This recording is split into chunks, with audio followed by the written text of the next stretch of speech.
গ্যাপটা যত বাড়তে থাকে তত অসুবিধা হতে থাকে।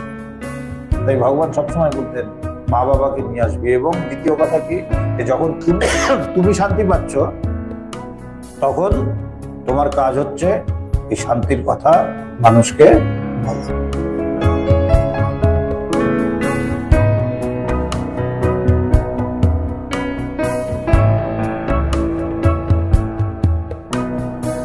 শ্রীমর স্ত্রী মানসিক রোগগ্রস্ত ছিলেন, কিন্তু ঠাকুর বলতেন তাকে যে কি স্ত্রীকে নিয়ে আসবে। কেন? কোথায় ফেলবে? যার জগৎ যেমন, সংসারটা বেসিক্যালি যার হয়, বিশেষ করে মারাই দেখে। তা সেই সংসারে কেউ যদি এমন কেউ থাকে যে সবার মতন না, যাকে আমরা অ্যাবনর্মাল বলি বা হ্যান্ডিক্যাপ বলি, বাকি ভাইটাইরা কিন্তু তাকে একটু তুচ্ছতাচ্ছিল্য করে, কিন্তু একজনের চোখে সে কিন্তু সবচেয়ে আদুরে থাকে। কে? মা। সে ফেলতে পারে, সে তাকে কিছুতেই ফেলতে পারে।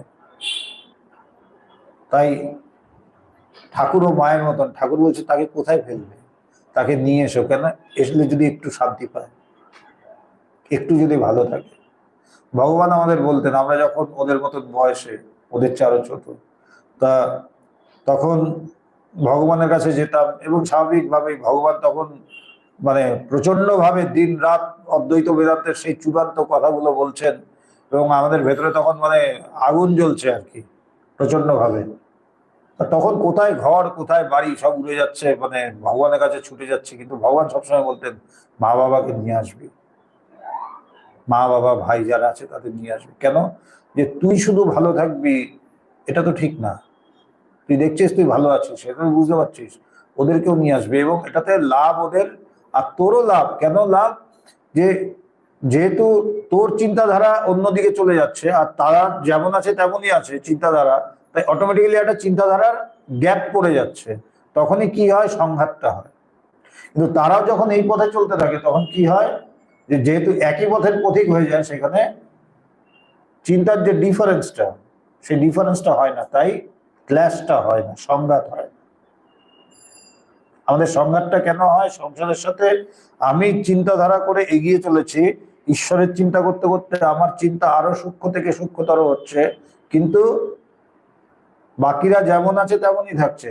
সো অটোমেটিক্যালি একটা গ্যাপ হয়ে যাচ্ছে এবং এই গ্যাপটা যত বাড়তে থাকে তত অসুবিধা হতে থাকে।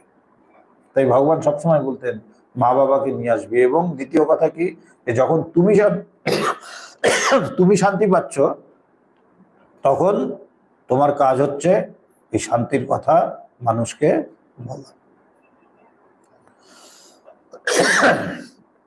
শ্রীমস্ত্রী মানসিক রোগগ্রস্ত ছিলেন, কিন্তু ঠাকুর শ্রীমকে বলতেন পরিবারকে নিয়ে আসবে, বলি বউকে ফেলবে কোথায়। এই হচ্ছেন রামকৃষ্ণদেব। এখানেও তাই একই কথা, সবাইকে বলি ছেলে গুন্ডা হলেও ছেলেকে নিয়ে আসবে, নিয়ে আসবে। তার জন্য এখানে আমি ওদেরকে কালকে বলছিলাম, আমাদের যা হয় রাস্তা দিয়ে এক রাত্রেবেলার দিকে, রাত্রেবেলা তখন 8টা 8:30 হবে, একজন যাচ্ছে, সে একটু অস্বাভাবিক ছিল, সে নেশাগ্রস্ত ছিল। তাই এসে বলছে যে আমি দেখা করবো ওনার সাথে। আমাদের যা হয় যে না, এই অবস্থায় দেখা করতে দেবো না। তা আমাদের এক স্বামীজি, আজকে থেকে প্রায় 4-5 বছর আগের কথা, তারও বেশি, সে দেখা করতে দেবে না। তো যেহেতু অস্বাভাবিক, এবার রাস্তায় দাঁড়িয়ে চিৎকার করতে শুরু করেছে। তা চিৎকার শুনে ভগবান বেরিয়ে এসছে, বেরিয়ে এসে বলছে কি কি ব্যাপার, কি বলছে ও এরকম ব্যাপার, ও তোমার সাথে, ও যারে নিয়ে নিয়ে ভেতরে নিয়ে দেখিস না চিৎকার করছে। সবাই কিন্তু তার কাছে সবাই কিন্তু সমান। আমাদের কাছে সে নেশাগ্রস্ত বা তা ঈশ্বরের চোখে তো আমরা প্রত্যেকেই নেশাগ্রস্ত, তাই না? ওর নেশাটা আমরা দেখতে পাচ্ছি, কি মদ খেয়েছে তাই নেশা হয়েছে। আমরা প্রত্যেকেই তো এরকম কিছু না কিছু মদ খেয়ে আছি। কেউ বিষয় রূপের মদ, বিষয় রসের মদ, কেউ নাম যশের মদ, প্রত্যেকেই আমরা নেশাগ্রস্ত। তাই তার কাছে প্রত্যেকেই সমান। তাই ভগবান বলছেন যে ছেলে যদি গুন্ডা হয়, আমি বলি নিয়ে আসবে, নিয়ে আসবে। কেন? নিয়ে আসো না, চেষ্টা করো। চেষ্টা কর।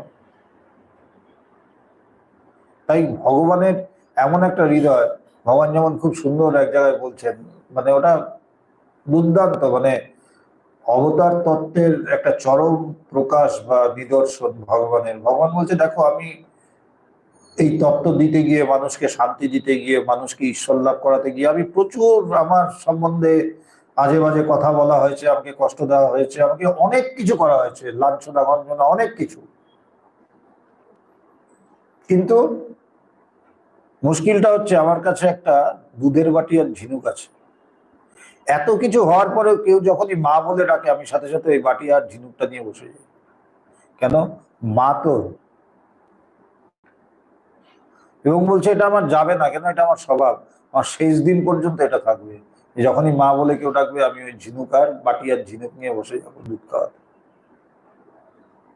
আমার কাছে একটা ঝিনুক আর একটা বাটি আছে, বাটি আর ঝিনুক।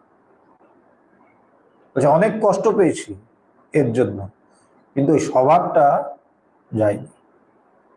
এবং বলছে আমার জীবনের শেষ দিন, এবং সত্যি সত্যি তাই দেখেছি, শেষ দিনেও তিনি ঝিনুক দিয়ে খাইয়ে যাচ্ছেন। উঠতে পারছেন না 1 তারিখ, 2 তারিখেই তিনি ভর্তি হলেন আইসিইউতে। 1 তারিখেও উঠতে পারছে না বিছানা থেকে। আমরা বলছি, আমরা তো বুঝিনি অতটা সিরিয়াস অবস্থা, কেউই বোঝেনি, ডাক্তাররাও বোঝেনি। তা যখন উঠতে পারছেন না, কয়েক জায়গা থেকে, ব্যারাকপুর থেকে, আলতু থেকে সব ভক্তরা এসেছিল, এখানেও ভক্তরা ছিল, কিন্তু ভগবান বললেন ওদের সাথে আমি দেখা করবো, ওরা এত দূরের থেকে এসছে। ভগবান উঠে চোখ খুলতে পারছেন না। আমরা বললাম ভগবান তুমি শুয়ে পড়ো, তোমার দরকার নেই, আমরা কথা বলছি। যে না রে, এত দূর থেকে এসছে, কথা বলবো না হয়? তখনও আমরা তো বুঝিনি যে শ্বাস নিতে পারছে না। তা সেই অবস্থাতেও তিনি কিন্তু উঠে বসে আছেন এবং তাদের সাথে কথা বলছেন। এবং লাস্টলি যখন পারলেন না, তখন আমাকে ডেকে বললেন সংক্রান্ত এরা এত দূরের থেকে আসছে, এদের সাথে একটু কথা বল। ওই শেষ দিন অব্দি ওই দুধের বাটি আর ঝিনুক নিয়ে বসে যা বলেছে করেছে। বলছে আমার শেষ দিন অব্দি আমার এটা থাকবে। কেন? এটা আমার স্বভাব। আমি এর জন্য অনেক গালাগালি, এর জন্য অনেক কিছু লাঞ্ছনা গঞ্জনা সহ্য করতে হয়েছে, কিন্তু পারিনি, হবে না। এবং সত্যি সত্যি হয়নি।